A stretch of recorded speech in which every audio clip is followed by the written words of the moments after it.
Today is 24th July 2025. This video you're about to watch, either prayer or curse, I know you will give our leader by the time you finish watching this video. Yes, by the time you finish watching this video. You know, sometimes when I always talk about sometimes when I talk about that may Nigeria never happen to us. Many people think they don't have the love of the country at hand. They don't like their country. They portray Nigeria somehow. This story, this video you're about to watch, either prayer or curse, you will give Nigeria leader once. Yes, this thing happened in Philippines when a Nigerian celebrity was stripped naked. A Nigerian celebrity stripped naked.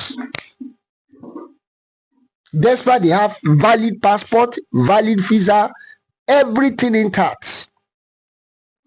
Because they know Nigerians. That they know Nigeria, that Nigeria is not a country. So every countries of the world now, the other time it was Ghana, the South Africa, UK, UAE, and which other country? US.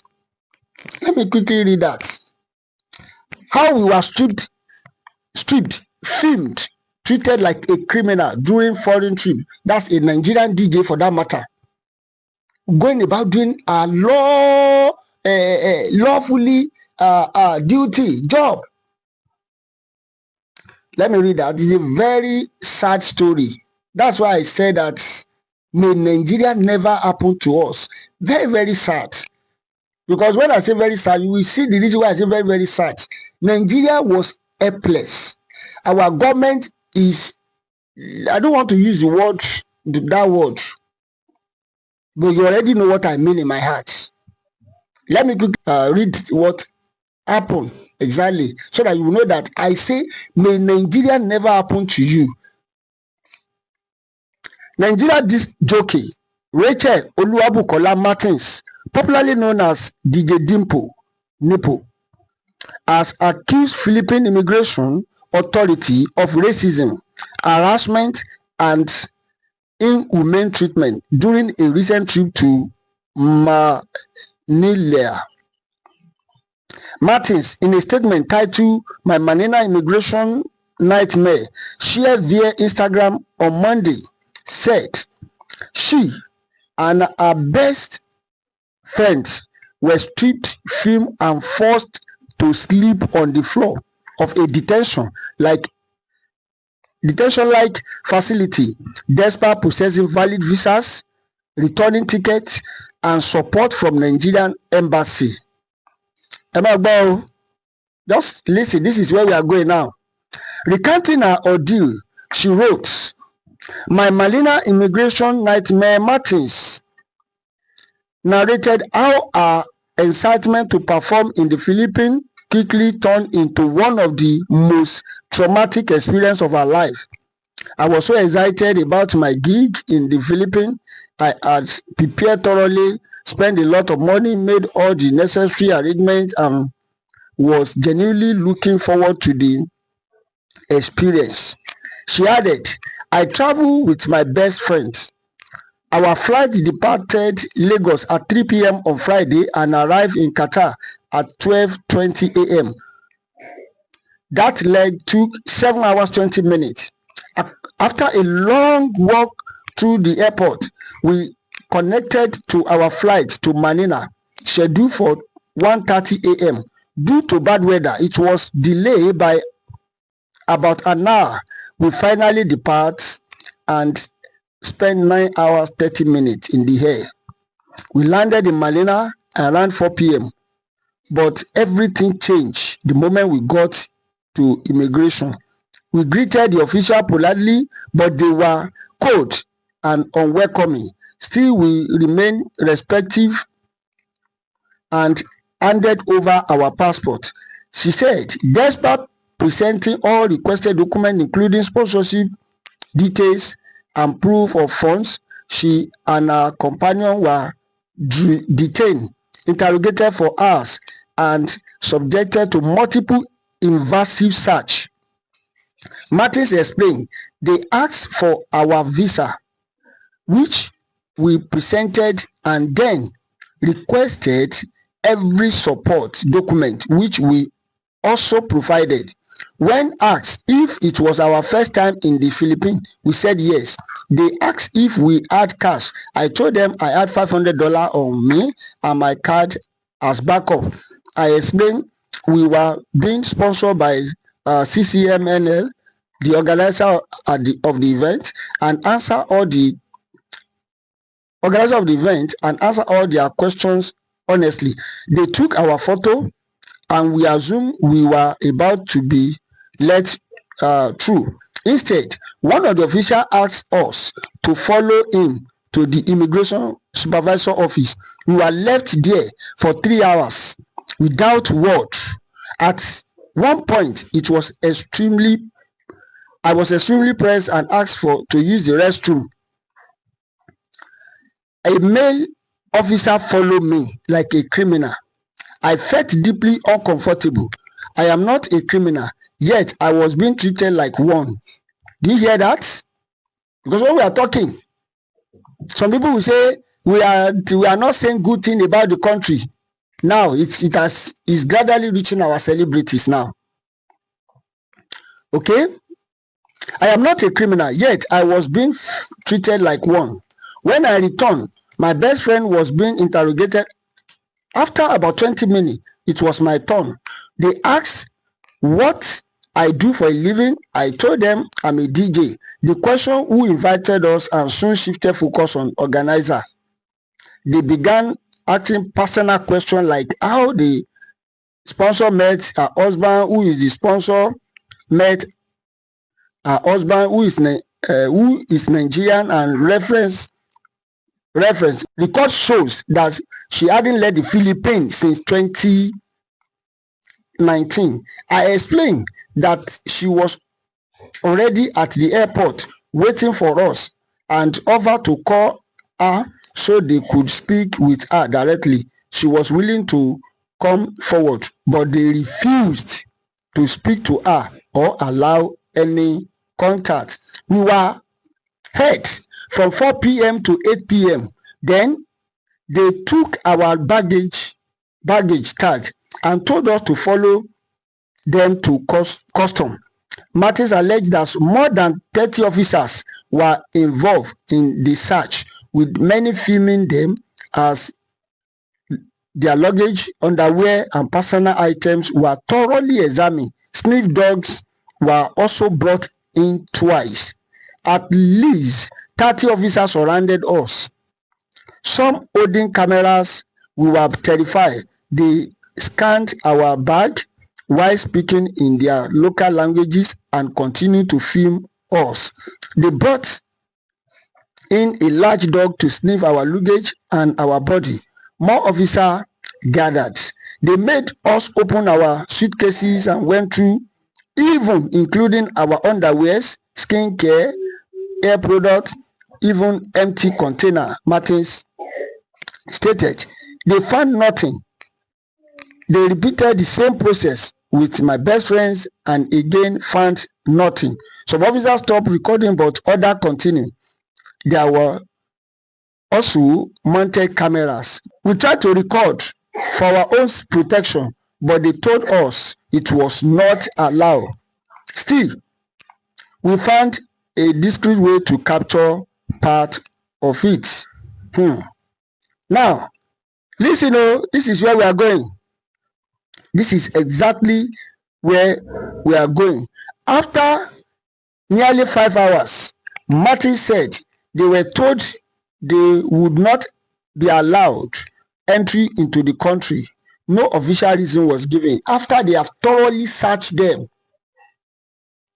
and they now told them that they will not allow them to enter the country again. By then, we are physically and emotionally drained.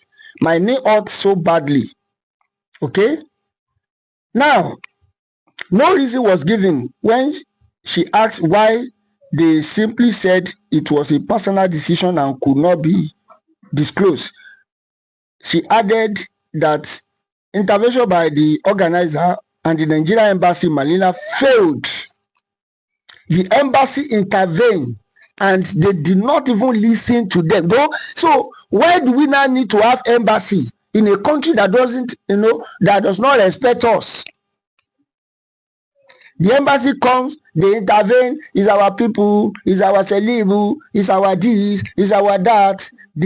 In fact, they did not even listen to them. Country that they cannot say anything. So why do we now need to have embassy in that country? Nigerian embassy in Manila had already been contacted and was actively involved. Despite this, we were led to the transfer desk and told to book a return flight. Keep in mind, our sponsor and loved one had been waiting for us since 3 p.m. We were asked if we had the return ticket, which we did, and the staff helped us reschedule. Since it was already 10:50 p.m., 10:50 p.m., and the next flight to Qatar wasn't until 6 p.m. the next day, we were escorted by some male officer to what we were told was a lounge area to rest. This is exactly where I'm going now, so that you can listen to what I'm about to say now. When we arrived at the so-called lounge, our heart sank. It looked like a detention center. Inside were other people, Africans, including fellow Nigerians.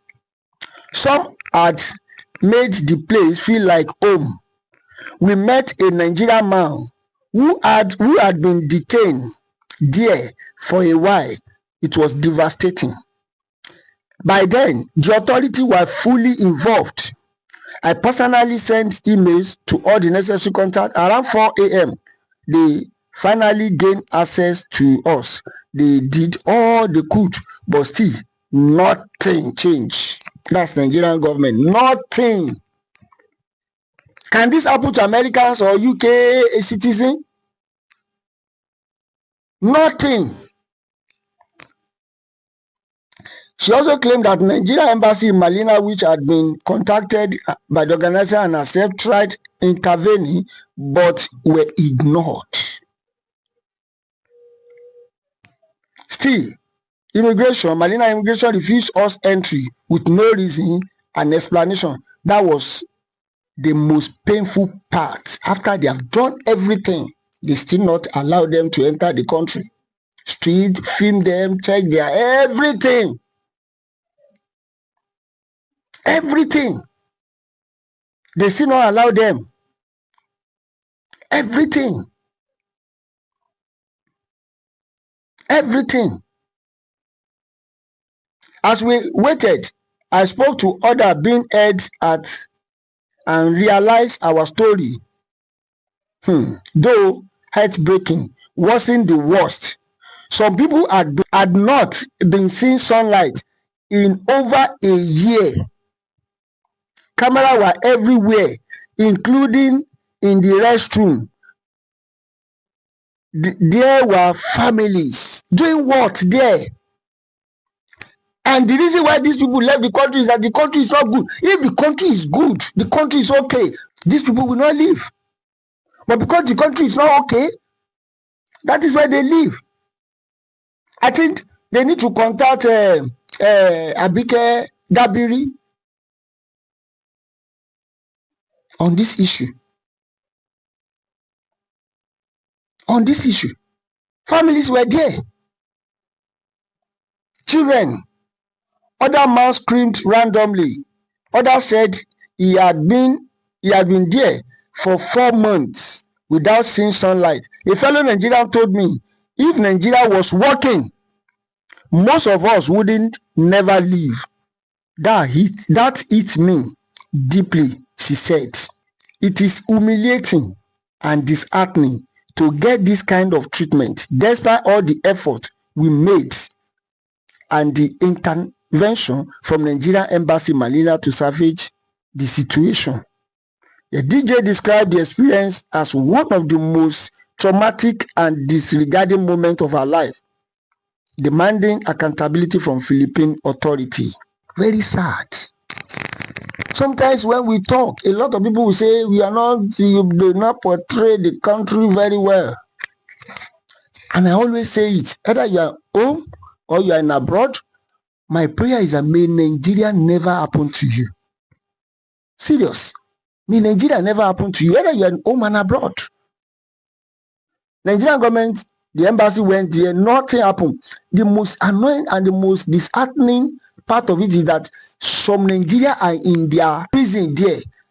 They did not commit crime because some say maybe they commit crime, they committed it, and they did not commit crime. The crime they committed is that they leave their country and travel to another country. That is the crime. And Nigerian government doing nothing. If it is America, this news came out, I'm very sure they will have swept into action. So many calls, so many international, this thing will have happened. But nothing. As at the time we are reporting this, share your opinion. Let's have your own opinion on this. This is Icing TV. I always say freedom is not a Christmas gift. Nobody come and give you, whether you're Biafran, you're Yoruba, you work towards it. Did you hear that? You work towards it. Because nobody will come and give you at home. May Nigeria never happen to you. Please like, share, comment, and subscribe. Thanks for watching.